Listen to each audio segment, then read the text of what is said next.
Ou les quelques coucous qui ont parlé de ces contacts n'existent pas pour nous, ils ne sont pas là, ils ne nous ont rien avancé. Alors, pour le limogeage. Fait inédit de la politique algérienne, on n'a jamais vu telle chose.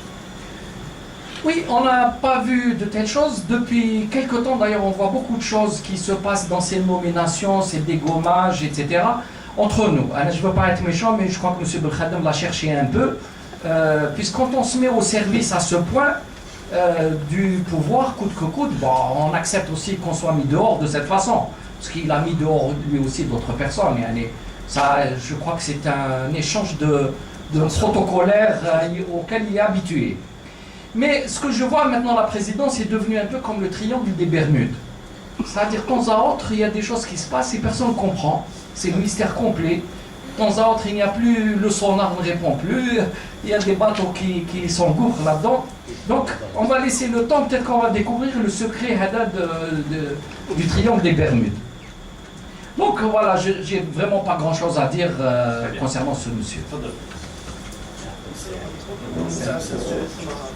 منذ يومين قال رئيس حزب الأفلان أنه في حال استمرار تغييب من السلطة أو بما أنه من الحزب الغالب سينقلبون إلى المعارضة. وأظن أن هذا الطرح من علامات الساعة.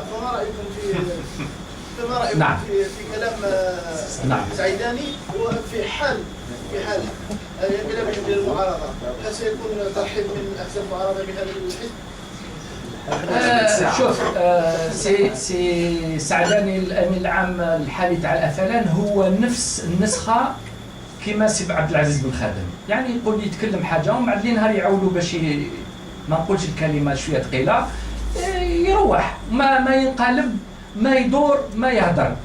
هذا عندهم قفله اون اوف، كيديروا اون يهدر، كيديروا له اوف يسكت. هذا هو من هذا النوع. هاد الناس ما راحين يفيدوا البلاد، ما راحين يجيبوا حاجه، هما يهضروا pour le compte d'autrui. Ça ne change rien. Assalamu alaikum. Donc, c'est Hassan Farhati, je suis le représentant de la famille des disparus en Algérie. Donc, de toute façon, on remercie la coordination de nous avoir donné l'opportunité de parler le 10 juin passé. Pour vous dire, M. Soufiane Djilali, je parle à la coordination. Dans 2 jours, c'est la fête du pouvoir, de la réconciliation nationale sur le 21. Qu'est-ce qu'elle pense de la coordination, alors que les victimes, jusqu'à maintenant, ils demandent la vérité sur le sort de leur chien. Merci.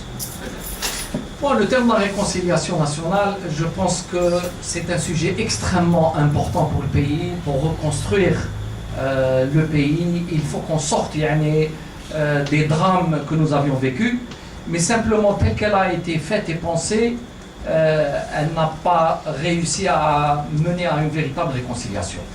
Il n'y a pas de réconciliation sans justice.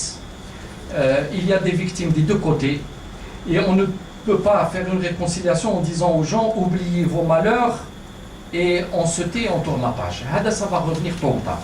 Il fallait prendre en charge beaucoup plus sérieusement les victimes, toutes les victimes. Et il fallait peut-être aussi passer par une véritable justice, quitte à ensuite prendre des mesures pour essayer de tourner la page. C'est-à-dire ne pas mener systématiquement les gens dans tous les cas de figure à des condamnations appliquées, etc. Donc là, on est dans un domaine très sensible. C'est un travail mémorial à faire et il faut aussi libérer du poids de ces années-là beaucoup de nos concitoyens. D'accord. Oui, Fadal. Monsieur Djilali, vous avez parlé tout à l'heure, vous êtes ouvert au dialogue avec le pouvoir. Alors ma question est de savoir, est-ce que vous êtes dans l'attente d'un signal de la part du pouvoir? Est-ce que vous l'attendiez, cette invitation? Dans le cas contraire, comment feriez-vous pour éviter que le pays se délite et pour aussi imposer la transition démocratique? Parce que là, on comprend que vous êtes dans une position d'attente. Vous attendez à ce que le pouvoir parte, mais il n'y a rien de concret en termes pour contrebalancer les rapports de force. Non. Très bien. Non, l'opposition ne va pas rester les bras croisés et très bientôt, je pense dès octobre, début octobre, il commencera à y avoir des sorties sur le terrain. je peux vous dire ce qui s'est passé lors de la discussion à l'intérieur de l'ICS. Il est très difficile pour nous, parce que l'expérience on l'a vécu, de faire tous ensemble, d'organiser un même événement en tant qu'organisateur.